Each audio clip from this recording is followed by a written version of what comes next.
Welcome to knowledge treasure hunters. हम recent की series को कर रहे थे जिसको आज हम कंटिन्यू करेंगे। हमने अपने प्रीवियस वीडियोस में चालकोलिथिक एज तक तो कंप्लीट कर लिया है और आज हम आयरन एज की तरफ बढ़ते हैं। तो गाइस हमने पहले जैसे कि देख चुके हैं कि कैसे हम स्टोन एज से मेटल की तरफ बढ़ चुके हैं, कैसे हम पहले स्टोन को यूज़ करते थे, उसके इम्प्लीमेंट्स बनाते थे, फिर धीरे धीरे हमारा डेवलपमेंट होता गया और फिर हम मेटल्स का यूज़ करने लगे। और क्या पहला मेटल कौन सा था जिसका हमने यूज़ किया था? वो था आपका कॉपर। लेकिन धीरे धीरे जैसे कॉपर यूज़ में आने लगा, फिर ब्रॉन्ज यूज़ में आया, हमें सिल्वर, गोल्ड इन सब के बारे में भी पता चलता गया और आज ऐसा दिन आ चुका है कि अब हमें आयरन के बारे में भी पता चल चुका है। तो वो कौन सा टाइम था जब आयरन के बारे में पता चला? तो वो टाइम था 1000 BC टू 500 BC। ये टाइम पीरियड है जब आयरन का सबसे ज़्यादा यूज़ हुआ, कॉपर का यूज़ कम होता गया और आयरन का यूज़ सबसे ज़्यादा बढ़ता। अब देखते हैं कि आयरन एज कौन सी एज थी, इसको कौन से टाइम को हमने आयरन एज बोला है। तो गाइस जिस टाइम पीरियड में आयरन का सबसे ज़्यादा यूज़ होने लगा था, उसी के टूल्स बन रहे थे, उसी के इंस्ट्रूमेंट्स बन रहे थे, उसी के बर्तन बनने लगे, उस टाइम के पीरियड को हमने क्या बोल दिया है? आयरन एज बोला है, जहाँ पर मैन को आयरन का यूज़ करना पता चल चुका था। आयरन एज अगर हम बात करते हैं वर्ल्ड के बेसिस पे कि पूरी दुनिया में आयरन कब यूज़ हुई, तब वो हुई है 1300 BC में। लेकिन अगर इंडिया की बात करें तो इंडिया में ये समय आयरन एज पहले ही शुरू हो चुका है और वो कब हुआ? 1000 BC से। जैसे कि टाइम और जिस तरीके से आयरन यूज़ हुई है उस तरीके के उस बेसिस पे हमने क्या करा? आयरन एज को 3 एजेस में डिवाइड कर रखा है। फर्स्ट सब एज, सेकेंड सब एज, थर्ड सब एज। और ये जो सब एजेस हैं ये टेबल है, ये हमें याद नहीं करनी है क्योंकि क्वेश्चन ये नहीं आएगा कि कौन सी सब एज किस टाइम पीरियड तक लिमिटेड थी। हमें बस एक बार देख लेना है कि हाँ 3 सब एजेस भी थी आयरन एज की, क्योंकि क्वेश्चन तो जो मोस्टली आएंगे वो आएंगे कि आयरन एज का पीरियड क्या था, आयरन एज किस टाइम को कहते हैं, ये सारे क्वेश्चन आएंगे, राइट। तो हम देखते हैं अब इसकी लिटरेरी एविडेंसेस कि आयरन एज जो है एग्जिस्टेंस में कब था, ये हमें कैसे पता चला? क्योंकि हम हिस्ट्री में देखते हैं ना archaeological evidences and literary evidences. तो पहले हम देखते हैं लिटरेरी एविडेंसेस, जिससे हमें पता चलता है कि हाँ आयरन जो है यूज़ में था। तो कब था, कैसे था, ये सारा कुछ हमें लिटरेरी एविडेंसेस बताते हैं। तो सबसे पहले आप देखते हैं लिटरेरी एविडेंसेस को, जिसमें कि हमें बताया गया है कि ऋग्वेदिक पीरियड जो था, जहाँ पे ऋग्वेद कंपोज हुआ, उस टाइम पर आयरन का यूज़ नहीं हो रहा था। आयरन के बारे में लोगों को नहीं पता था। मतलब क्या कह रहे हैं कि जो अर्ली वैदिक पीरियड है उस टाइम के जो आर्यंस थे उनको आयरन के बारे में कुछ भी नहीं पता था। ऋग्वेद में एक वर्ड का यूज़ हुआ है, दैट इज़ अयास। अयास का यूज़ हुआ है, जिसको हमने क्या मान लिया था कि अयास ही लोहा है, लेकिन अयास लोहा था नहीं। वो बहुत सारे मेटल्स को ऐसे ही, जैसे मेटल जैसे हम बोलते हैं ना इंग्लिश में मेटल्स, हिंदी में धातु, ऐसे ही अयास था। कोई स्पेसिफिक मेटल के बारे में अयास का मीनिंग नहीं था। हमने धोखे से ये मान लिया था कि अयास जो है वो लोहा है। अब जो लोहा है ये कैसे पता चला? ये जो है आर्यन जो लेटर वैदिक पीरियड के आर्यन थे, जो बाद वाले पीरियड के आर्यन थे, उनको लोहे का बारे में पता था। ये कैसे पता चला कि उन्हें पता था? क्योंकि उन्होंने अपने जो टेक्स्ट हैं, उन्होंने उस टाइम जो लिटरेरी चीज़ें लिखी थी, डायरीज लिखी हैं या फिर कोई भी टेक्स्ट लिखा है, बुक्स लिखी हैं, उसमें उन्होंने 2 वर्ड्स का यूज़ किया है। पहला है लोहित अयास का और दूसरा है कृष्ण या फिर श्याम अयास। इन दोनों का ही मतलब क्या है? इन दोनों का मतलब होता है लोहा, ठीक है। लोहित अयास एंड कृष्ण अयास। कृष्ण यजुर्वेद है, इसमें भी लोहे का जिक्र किया गया है। षटपथ ब्राह्मण है, जिसमें भी लोहे के बारे में बात की गई है। और जो सुत्त पिताका है बुद्धिस्ट जो टेक्स्ट, उसमें भी लोहे का डिस्कशन हुआ है। तो जो लिटरेरी एविडेंसेस हमें जितने भी ये मिले हैं, सुत्त पिताका हो गई, षटपथ ब्राह्मण हो गया, कृष्ण यजुर्वेद हो गया, या फिर जो और लेटर वैदिक पीरियड के जो और टेक्स्ट हैं, उन सब में जो लोहे का डिस्कशन हुआ है, उस बेसिस पे हम कह सकते हैं कि जो आयरन टूल्स हैं उनका जो एग्रीकल्चर में यूज़ हुआ है वो 800 BC से 700 BC के टाइम पीरियड के बीच में इनका एग्रीकल्चर में यूज़ होना शुरू हो गया। तो गाइस यहाँ पर हमने देखा है लिटरेरी एविडेंसेस को, क्योंकि हम 2 तरीके के एविडेंसेस पढ़ते हैं, हमने हिस्ट्री में पहले पढ़ चुके हैं। एक होता है लिटरेरी, दूसरा होता है आर्कियोलॉजिकल। लिटरेरी एविडेंसेस का पार्ट यहाँ पर ख़त्म होता है और अब हम देखेंगे आर्कियोलॉजिकल एविडेंसेस को। आर्कियोलॉजिकल एविडेंसेस जो हमें मिले हैं, जिससे हमें लोहे के बारे में पता चला है, वो मिला है गैंगटिक वैली में, जो गंगा बेसिन है, जहाँ से गंगा जो रिवर है वो गुजरती है इंडिया में, नॉर्थ इंडिया में, तो वो एरिया पूरा है, वहाँ से हमें लोहे के बारे में पता चला है, वहाँ से लोहे के रिमेन्स मिले हैं, हमें एविडेंसेस मिले हैं। तब हम कह सकते हैं कि गंगेटिक जो वैली है, जहाँ पर गंगा रिवर का जहाँ पर बेसिन बना हुआ है, उस पूरे एरिया में लोहे का यूज़ हुआ है। और ये टाइम पीरियड जो है वो है 1000 BC से 600 BC के टाइम पर लोहा बहुत एक्सटेंसिवली यूज़ हुआ है। अब हम देखते हैं जो आयरन टूल्स हैं वो एग्रीकल्चरल एक्टिविटीज़ में उन्होंने उसको यूज़ किया। हमने जब एग्रीकल्चरल एक्टिविटीज़ में, तो इससे एग्रीकल्चर में क्रांति आ गई, खेती बहुत अच्छी तरीके से, हम एडवांस तरीके से खेती करने लगे। तो इससे क्या हुआ, जो एग्रीकल्चरल एक्टिविटीज़ जो थी उसमें आयरन टूल के यूज़ होने से एग्रीकल्चरल एडवांसमेंट हुए हैं। आयरन के टूल के यूज़ होने से हमने क्या करा, आयरन के टूल थे, अब हमारे पास पत्थर की जगह आयरन आ गया, और हमें पता है आयरन कितना ज़्यादा शार्प होता है। तो उस शार्पनेस से हमने क्या करा, जो जंगल थे, जंगल एरिया को साफ करा, वहाँ पे कटाई की पेड़ों की, और वहाँ पर हमने क्या किया, जंगल को खेतों में कन्वर्ट करा। अब वहाँ पर खेती करने लगे हम, जो जंगल, क्योंकि उस टाइम तो बहुत सारे जंगल थे, तो डिफॉरेस्टेशन की टेंशन उस टाइम हमें नहीं थी। उस टाइम हमारी नीड क्या थी कि हमें खाने के लिए फूड ज़्यादा ग्रो करना है, तो उसके लिए हमें एक जगह चाहिए थी। और वो जगह कैसे मिली, जब हमारे पास आयरन के टूल आए। तो आयरन टूल के होने की वजह से हमने क्या करा कि आयरन टूल के होने की वजह से हमने पेड़ों के अच्छे से, आसानी से हम उनको काट सकते थे, तो हमने जंगलों को साफ़ किया और वहाँ पर खेत बनाए और कुछ क्रॉप्स को ग्रो किया, जैसे कि धान उगाए, शुगर केन उगाया, कॉटन उगाई, वीट, बार्ले, ये सारी जो क्रॉप्स हैं इनको बहुत लार्ज स्केल में हमने ग्रो किया। और इसी के साथ साथ अब हमारी एक नया सेक्टर भी बनने लगा था, that is the sector of market. क्योंकि अब हम ग्रो सिर्फ अपने आप, अपने खुद के खाने के लिए नहीं ग्रो कर रहे थे, अब जो हम ग्रो कर रहे थे वो हम इतना ज़्यादा ग्रो हो पा रहा था, हमारा जो प्रोडक्शन है एग्रीकल्चरल प्रोडक्शन, कि अब हम उसको क्या कर पा रहे थे, उसको बेच भी पा रहे थे, क्योंकि सरप्लस में हो जा रहा था, हमारे पास इतना ज़्यादा ग्रो हो जा रहा था फूड कि हम उसको खाकर खुद ख़त्म नहीं कर पा रहे थे। तो हमने अब क्या करा कि जो ज़्यादा बच जा रहा था फूड हमारा, उसको हम बेचने लगे। तो यहीं से मार्केट की भी उत्पत्ति होती है। तो इससे हम ये कह सकते हैं कि जो आयरन टेक्नोलॉजी है, जो आयरन का यूज़ है, उससे ना केवल एग्रीकल्चरल एक्टिविटीज़ में क्रांति आई है, बल्कि इसने हमारी इंडस्ट्रीज़, हमारी मार्केट, हमारे एग्रीकल्चर, आर्किटेक्चर, पूरी सिविलाइजेशन को ही बदल कर रख दिया था। कुछ हिस्टोरियंस का ये मानना है कि जो सेकेंड अर्बन रिवॉल्यूशन हुआ है एंशिएंट इंडिया में, वो गंगेटिक वैली में ही हुआ है, और वो सिर्फ और सिर्फ आयरन के यूज़ की वजह से ही पॉसिबल हो पाया है। 6th सेंचुरी में 16 महाजनपद थे, जिसमें कि 10 जो थे वो गंगेटिक वैली में ही है। गंगेटिक वैली मतलब क्या, जहाँ पर जो गंगा रिवर है, वहाँ जहाँ गंगा रिवर की आपकी ट्रिब्यूटरीज हैं, या फिर गंगा रिवर जहाँ से बह रही है, वो पूरा इलाका। तो जो 16 महाजनपद हैं वो 10 तो उसी गंगेटिक वैली में हैं और 6 अलग हैं उस गंगेटिक वैली के। तो जितने भी महाजनपद हैं, 16 महाजनपद, इन सब की जो इनकी कैपिटल्स हैं वो सब सिटी बन गई। और वो सिटी जो बनी है, अर्बनाइजेशन हुआ है, जो शहरीकरण हुआ है, वो सिर्फ और सिर्फ लोहे की वजह से हो पाया है, आयरन की वजह से ही हो पाया है।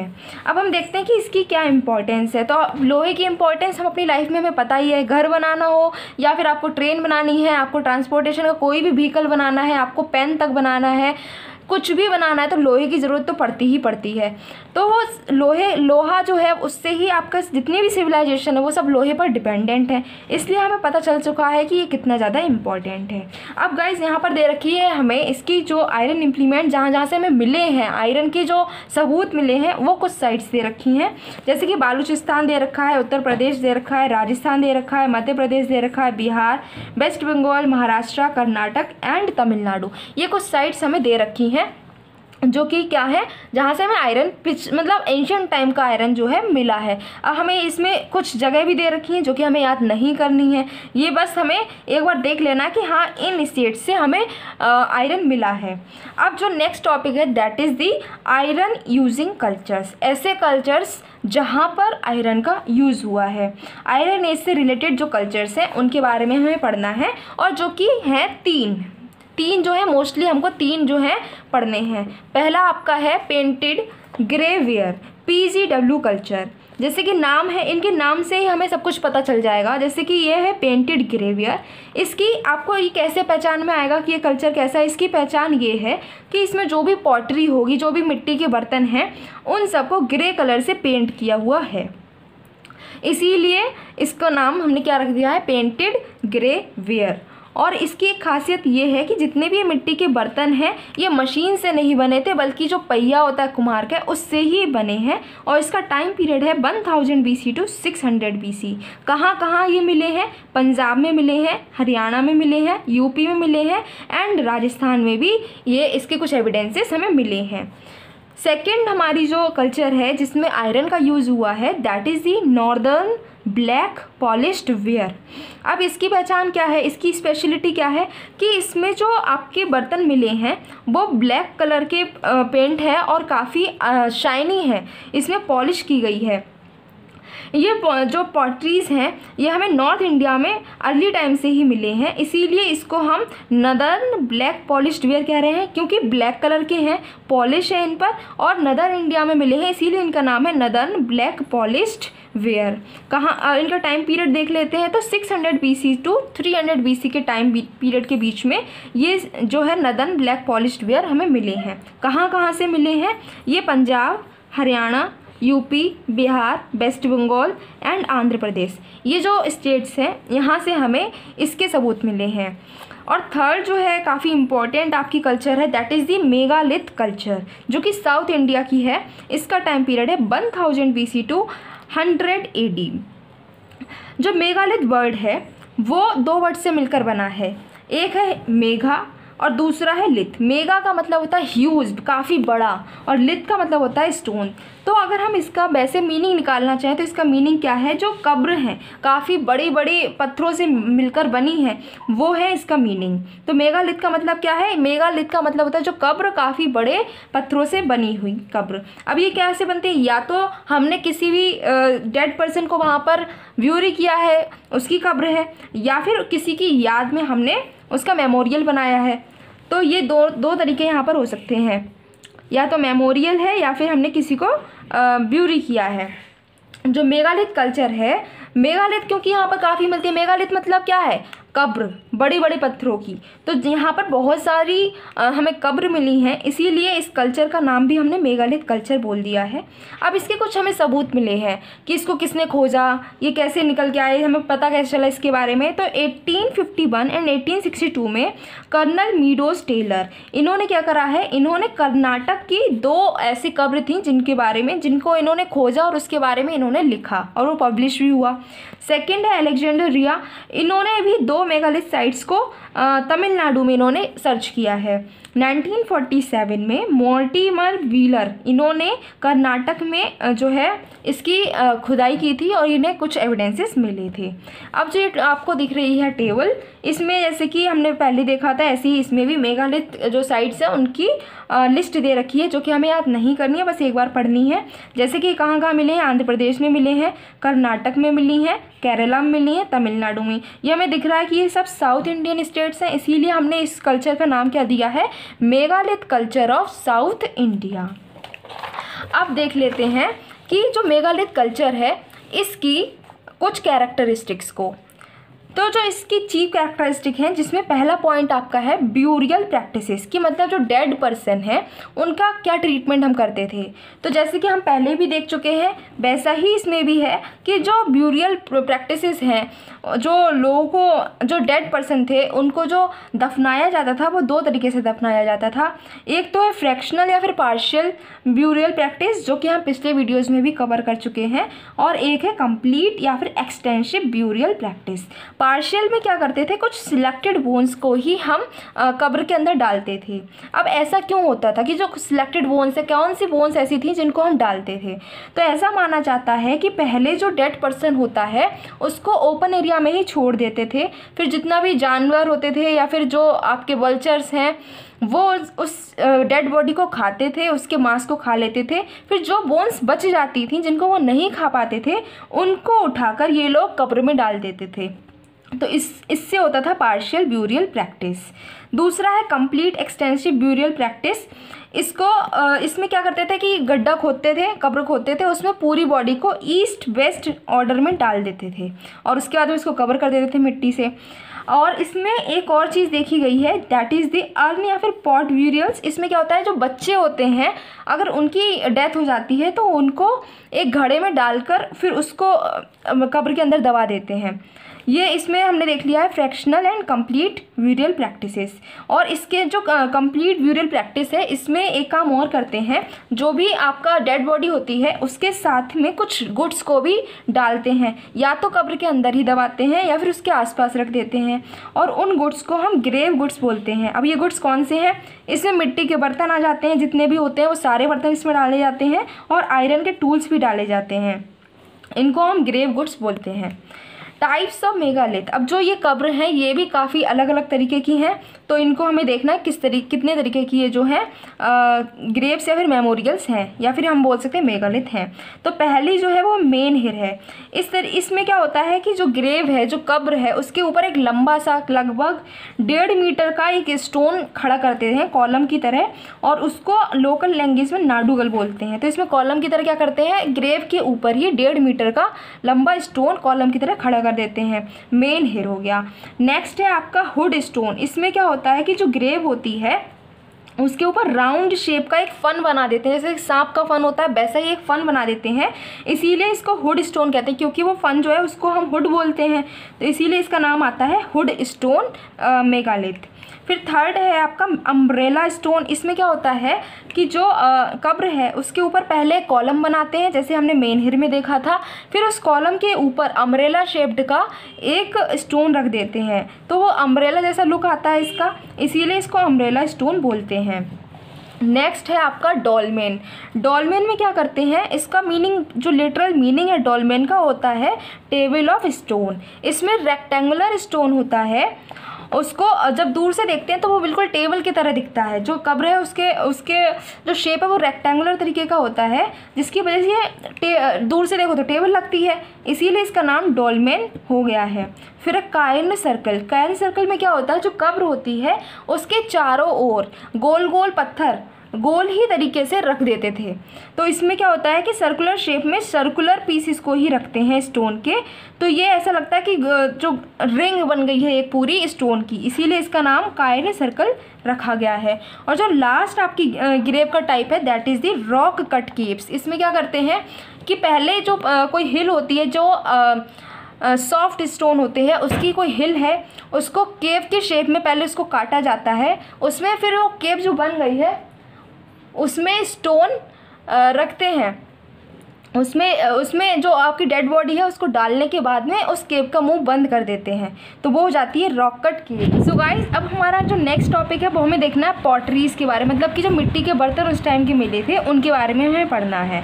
तो जो हमें हर ग्रेव में जितनी मेसोलिथिक एज की जो साइट्स हैं उनकी हर ग्रेव में, हर कब्र के आसपास जो हमें मिला है, या फिर मेगालिथ जो कल्चर था उसमें जो रहने वाले लोग थे वहाँ से जो जगह, उस जगह से जो हमें मिला है वो सारी पॉटरीज़ थी ब्लैक एंड रेड वेयर्स थी, या तो वो लाल थी या फिर वो काली थी। ऑल इंटीरियर पार्ट्स हैं या फिर नेक पार्ट्स जो पॉटरीज़ के जो घड़े थे उनके जो नेक पार्ट है या फिर अंदर वो तो काली कलर की थी, वहीं पर जो बाहर का पार्ट था वो लाल कलर का था। इंपॉर्टेंट वेसल्स, कौन कौन से बर्तन मिले हैं, तो हमें मिली है एक प्लेट खाने की, फिर है एक कटोरी मिली है जिसमें ढक्कन भी है, और बड़ा सा एक पॉट मिला है, छोटा पॉट मिला है।